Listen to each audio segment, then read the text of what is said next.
Bismillahirrahmanirrahim. Assalamualaikum warahmatullahi wabarakatuh. Selamat pagi, teman-teman semua. Hari ini saya akan melanjutkan pembahasan tentang sistem terdistribusi untuk pertemuan kedua. Hari ini kita akan membahas tentang prinsip-prinsip jaringan pada sistem terdistribusi. Ya, pertama, kita mengingatkan sebelumnya pertemuan pertama kita sudah membahas tentang pengantar dari sistem terdistribusi. Dan untuk hari ini kita akan sedikit mengupas tentang jenis-jenis jaringan atau akan disebut network. Prinsip-prinsip networking pertama ada encapsulation, layering, routing, serta kendali congestion. Encapsulation atau bisa nanti akan dijelaskan bagaimana detailnya. Terus tujuan pembelajaran dari bab 2 ini adalah memahami bagaimana komputer di internet berkomunikasi. Dan secara rinci setelah kuliah topik ini, Anda akan mampu mengetahui jenis-jenis jaringan modern, mendeskripsikan prinsip networking seperti layering, encapsulation, dan packet switching, menguraikan bagaimana paket dirutekan dan bagaimana kemacetan dikendalikan, menganalisis scalability, reliability, dan fault tolerance di internet. Jaringan dalam sistem terdistribusi. Sistem terdistribusi hanyalah koleksi komponen-komponen yang berkomunikasi untuk menyelesaikan suatu masalah. Di sini mengapa programmer sistem terdistribusi harus memahami jaringan komputer. Ini penting sekali ya untuk teman-teman paham bagaimana jaringan bekerja. Isu networking sangat mempengaruhi performance, fault tolerance, dan security dari sistem terdistribusi. Misal ada kejadian sudah lama sekali ya, dan ini awal ya bagaimana sistem terdistribusi menjadi hal yang sangat penting. Pada 1 September 2010, juru bicara Google berkata, yang terjemahannya, kami telah sedikit meremehkan beban yang beberapa perubahan terbaru ditempatkan pada router. Sehingga beberapa router menjadi kelebihan beban. Yang menyebabkan beberapa dari mereka juga menjadi kelebihan beban. Dan dalam beberapa menit hampir semua router permintaan kelebihan beban. Jadi hampir semuanya menjadi down, tapi di sini fasenya masih full pada routernya. Dan bagaimana latensi dan bandwidth.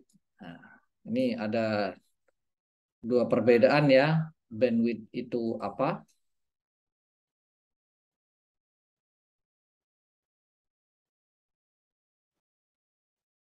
Ya.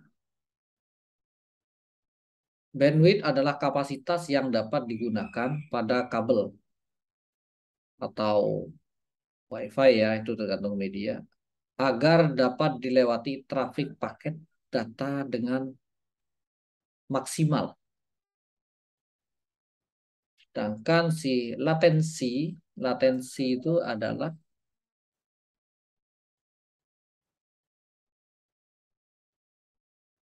waktu yang dibutuhkan untuk menempuh jarak tertentu. Bandwidth tadi, diingat ya, bandwidth kapasitas yang bisa dipakai kabel Ethernet ataupun WiFi ataupun optik. Ya, jadi bandwidth itu kapasitas ya. Kapasitas maksimal yang bisa dilewatin. Sedangkan latensi itu adalah waktu yang dibutuhkan. Jadi dua hal ini akan sangat berkaitan ya antara latensi dan bandwidth. Ya, ingat lagi bandwidth itu adalah kapasitasnya, sedangkan latensi itu adalah waktu yang dibutuhkan. Maka di sini ada rumusnya bandwidth kali latensi. Ini adalah memberikan perkiraan jumlah bit dalam perjalanan. Saat bandwidth dan latensi meningkat, ketidaktentuan meningkat, sehingga bisa mengakibatkan lebih banyak bit yang menghilang. Nilai tinggi dari bandwidth kali latensi bisa mengakibatkan buffer bloat atau bisa jadi hang ya jaringannya karena over. Terus jaringan dalam sistem terdistribusi pertama untuk isu networkingnya ada performance, scalability, reliability, security, mobility, serta quality of service atau QoS. Performance mempengaruhi latensi dan data transfer rate dari messages. Sedangkan scalability, ukuran internet meningkat, perlu manajemen lalu lintas yang lebih baik di masa depan. Reliability di sini mendeteksi error komunikasi dan melaksanakan error check pada lapisan aplikasi atau layer 7 ya, layer aplikasi itu di 7. Sedangkan untuk security-nya perlu install firewall, memasang modul autentikasi, privacy, dan keamanan end-to-end. Terus untuk mobility-nya mengharapkan koneksi internet untuk perangkat bergerak. Dan sekarang sudah, saya rasa sudah memadai ya. Teman-teman bisa menikmati YouTube, chat tanpa buffer ya di HP sekalian. Terus untuk quality of services-nya, internet adalah karya terbaik. Sulit untuk memastikan jaminan QoS sempurna. Misalnya untuk pesan multimedia, ya kadang ada beberapa buffer tapi tidak sampai merusak kualitas dari video yang dikirim ya. Terus kemudian kita bahas klasifikasi jaringan. Pertama berdasarkan ukuran, ada namanya BAN, PAN, LAN, dan WAN. Terus berdasarkan teknologinya ada Ethernet Network, Wireless Network, Cellular Network. BAN, Body Area Network, perangkat yang ada membentuk unit komputasi wearable. Teman-teman sekarang sudah banyak ya pakai kayak jam ya. Jamnya juga bisa online. Terus ada beberapa body sensor unit atau BSU yang bisa berkomunikasi dengan BCU, body central unit, khasnya menggunakan jaringan low cost dan low energy. Ya, jam, terus deteksi jantung sekarang semua sudah nyatu ada di jam. Terus ada namanya personal area network atau PAN.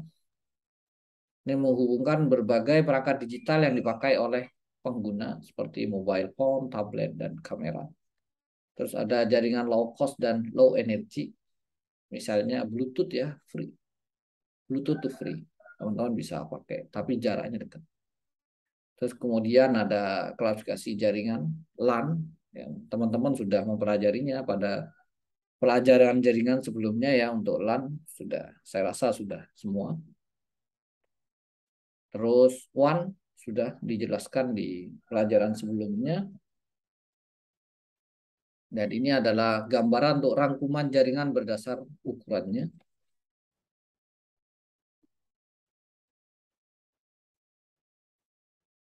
Yang pertama ada sambungan point to point, terus ada segmen, terus ada jaringan lebih besar, kemudian ada WAN, Wireless Area Network.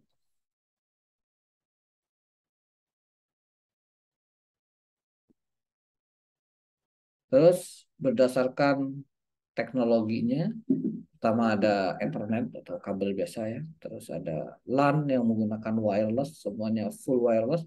Banyak sekali kantor sudah menerapkan ini. Terus ada jaringan seluler 2G, 3G, 4G, dan sekarang bahkan sudah menuju ke 5G. Ya. Terus kinerja khas beberapa jaringan. Di sini ada wired LAN, biasanya rentangnya 1 sampai 2 kilo ya. Tuh LAN, terus ada wired one, wired di sini kabel ya menggunakan pengkabelan. Terus ada wireless non kabel ya, ada Bluetooth yang jaraknya 10 sampai 30 meter dengan bandwidthnya hanya setengah Mbps sampai 2 Mbps. Sedangkan latensinya 5 sampai 20 milisecond. Jadi teman-teman perhatikan latensi ini ya. Terus untuk seluler ada 2G dan modern seluler sudah mencapai 3G, 4G bahkan 5G.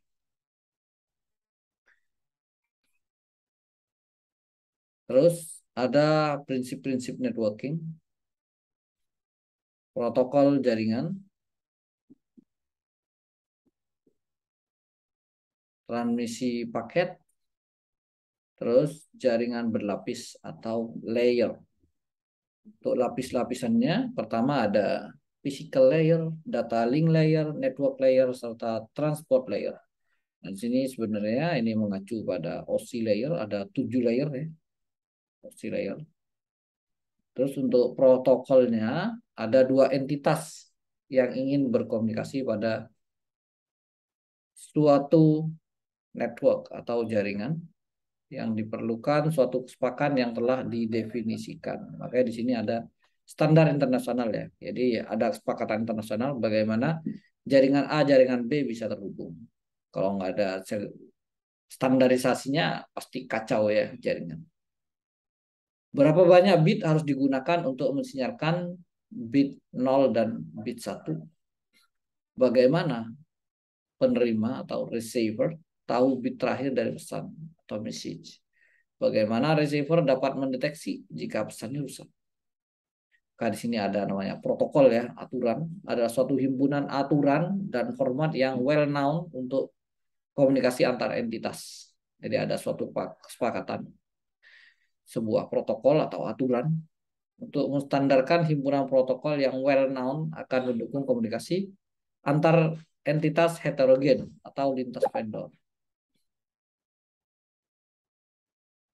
Di sini cara kerjanya bagaimana transmisi sebuah paket message dipecah ke dalam paket.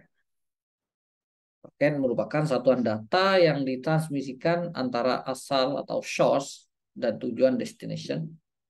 Jadi sumbernya itu namanya source, tujuannya namanya destination. Paket dapat berubah-ubah panjangnya sesuai besaran bitnya nanti ya. Ukuran maksimum dari paket dikenal dengan MTU atau Maximum Transmission Unit. Fungsi dari MTU ini adalah mencegah suatu host mengirimkan message yang terlalu panjang. Jadi ada batasan maksimalnya ya. Setiap paket mempunyai 2 field utama. Pertama ada header yang berisi meta information mengenai paket. Jadi ada penjelasannya ini file apa itu ada di header. Misal panjang paket dan ID penerima.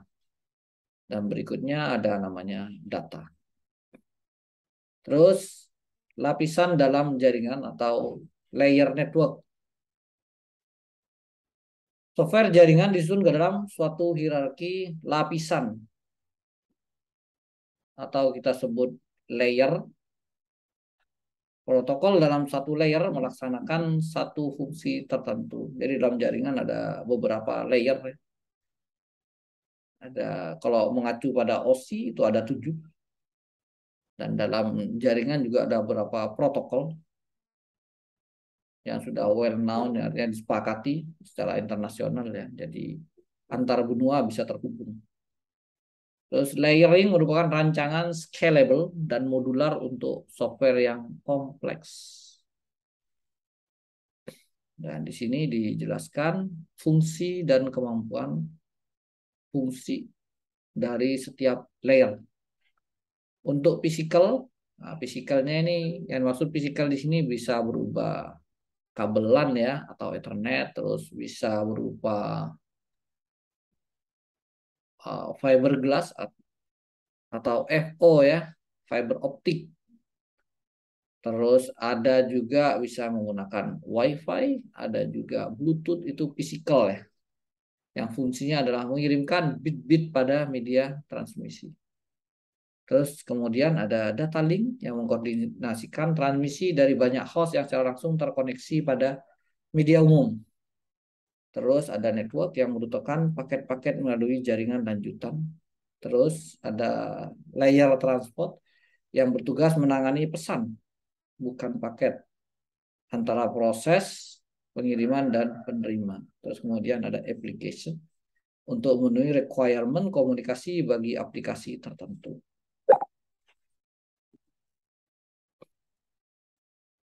Dan ini adalah model referensinya dari OSIP yang sudah distandarkan oleh ISO.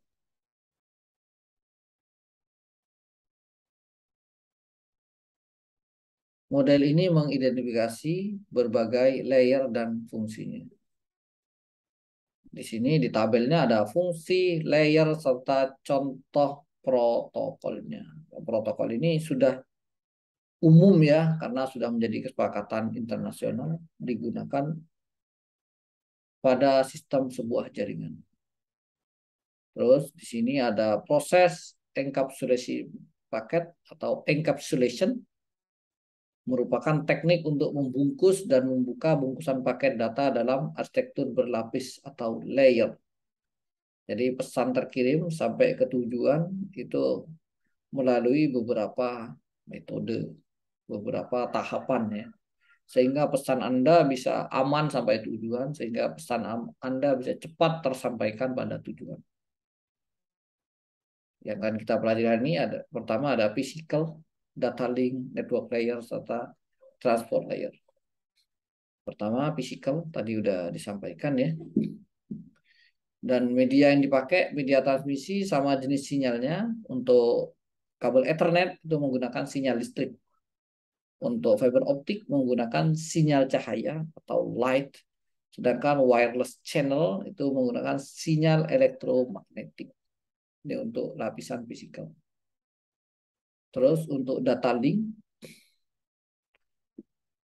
protokol layer data link menjadikan dua fungsi utama. Pertama, mengkoordinasikan antar transmitter sehingga paket diterima dengan baik. Terus ada koordinasi. Bagaimana mengintegrasi host lain pada jaringan lokal tersebut. Disinilah fungsi dari pengalamatan atau addressing pada jaringan lokal. Teman-teman tentu semuanya sudah mempelajari IP ya. IP address yang kita pelajari pada pelajaran jaringan, kita sudah pelajari bagaimana IP address bekerja dan bagaimana fungsi dari IP address itu sendiri. Terus ada koordinasi pada layer data link. Salah satunya adalah menghindari collision. Jadi sebelum ditransmisi, agar tidak terjadi collision, maka pada layer data link ini ada pengecekan dulu ya, sehingga tidak terjadi collision.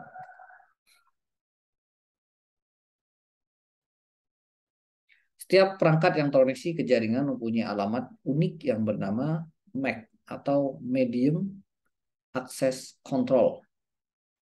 Yang panjangnya adalah 6 bit dan ini menggunakan hexa ya. Contoh 2A, D4, AB, FD, EF, 8D ini sudah dipelajari pada pelajaran jaringan sebelumnya. Untuk pendekatannya, layer data link membroadcast paket pada media, receiver membaca header paket dan meriksa jika paket tersebut dialamatkan ke dirinya, mau diterima atau ditolak. Seperti itu. Terus untuk network layer, protokol memastikan bahwa satu paket dirutekan dari mesin asal ke mesin tujuan. Paket-paket boleh melintasi LAN berbeda untuk mencapai tujuan tersebut. Ada banyak LAN bisa dilewati. Terus Internet Protocol adalah protokol layer network yang paling luas digunakan. Ini untuk pengalamannya ya. Khasnya IP address digunakan untuk mengidentifikasi mesin. Terus ada router yang merupakan perangkat untuk meneruskan paket melalui banyak jaringan. Jadi fungsi utama dari router ini adalah routing. Router menghubungkan dua atau lebih jaringan. Paket berjalan sampai layer network pada router. Sini ada gambarannya ya dari sumber source, ada application, transport, network, data link, physical. Dan pada router apa yang prosesnya? Network, data link, physical itu pada router. Kemudian pada tujuannya destination machine. Di sana juga ada application, transport, network, data link, dan physical. Paket harus ditransmisikan dalam serangkaian hop melalui router-router. Rentetan hop yang ditempuh oleh paket dikenal sebagai route. Algoritma routing bertanggung jawab menentukan rute bagi transmisi paket ya. Bagaimana caranya paket cepat nyampe itu ada di router ya, bagaimana meroutingnya sehingga tepat-cepat mencapai susunan. Cepat-tepat mencapai tujuan. Tantangan untuk perancangan routing algoritma di internet. Pertama ada kinerja, lalu lintas berbagai jaringan bervariasi, kemudian ada kegagalan router. Router di internet mungkin mengalami kerusakan. Dan ini adalah algoritma routing lanjutannya.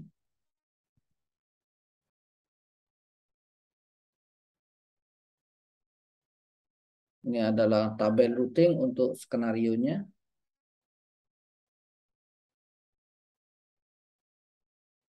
Dan ini ada pseudocode dari RIP. Ini sama proses routing ya, yang sudah model lama dan sepertinya akan ditinggalkan ya, karena sudah kurang efektif. Rangkumannya, routing di internet, tiap mesin di internet diidentifikasi oleh suatu IP address. Mesin asal atau source mengirimkan paket pada jaringan lokalnya. Router lanjutan meriksa paket tersebut dan meneruskannya ke router dengan next hop terbaik. Jika tujuan destination secara langsung tersambung ke jaringan lokal dari router, router meneruskan paket pada jaringan lokal masing-masing. Router-router bertukar informasi untuk menjadi informasi yang up to date mengenai jaringan. Nanti bisa saya contohkan untuk di kelasnya ya, bagaimana kita mengirim paket sampai ke Google melalui router mana saja. Di situ akan didemokan nanti di kelas. Terus yang terakhir adalah transport layer. Lapisan transport. Protokol pada layer transport menyediakan aplikasi komunikasi end-to-end. Ini merupakan layer paling rendah, di mana message, bukan paket, ditangani. Message dialamatkan ke port komunikasi yang tersambung ke proses. Layer transport memultiplex setiap paket yang diterima ke portnya masing-masing. Protokol transport sederhana menyediakan layanan berikut. Pertama ada multiplexing service, terus connectionless communication. Contohnya adalah UDP, User Datagram Protocol. Terus protokol transport lanjutan ada di sini namanya TCP atau Transmission Control Protocol yang merupakan protokol yang luas digunakan yang menyediakan 3 layanan tambahan. Pertama, komunikasi berorientasi koneksi, terus reliability, serta kendali kemacetan atau kita sebut congestion control. Ini gambaran untuk komunikasi berorientasi koneksi. Jadi kalau sudah terkonek maka kita bisa menggunakan TCP ya. TCP bisa digunakan untuk jaringan-jaringan yang terkonek. Terus untuk reliabilitas, paket mungkin hilang dalam jaringan dikarenakan buffer overflow pada router atau error transmisi. Dalam TCP, destinasi mengirimkan suatu ACK kepada sender. Jika ACK tidak terima oleh sender, sender akan menganggap adanya paket error dan melakukan pengiriman ulang paket tersebut. Bagaimana kendali kemacetannya? Kapasitas dari jaringan dibatasi oleh setiap sambungan, link, komunikasi, dan router. Ruang buffer dan link bandwidth terbatas. Apa yang terjadi jika suatu sender mentransmit paket pada kecepatan yang besar pada kapasitas jaringan. Pertama, paket jatuh pada router lanjutan, stay di perjalanan. Terus ACK bersesuaian tidak akan diterima oleh sender asal. Sender melakukan pengiriman ulang dari transmit dan lebih banyak paket dibangun pada antrian router.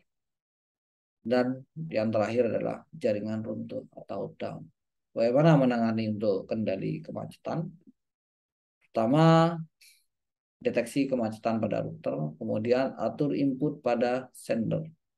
Jadi nggak bisa orang minta 1 GB langsung kirim 1 GB ya, harus dicek dulu jaringannya. Jadi bisa bertahap pengiriman untuk menjaga keamanan paket itu sendiri.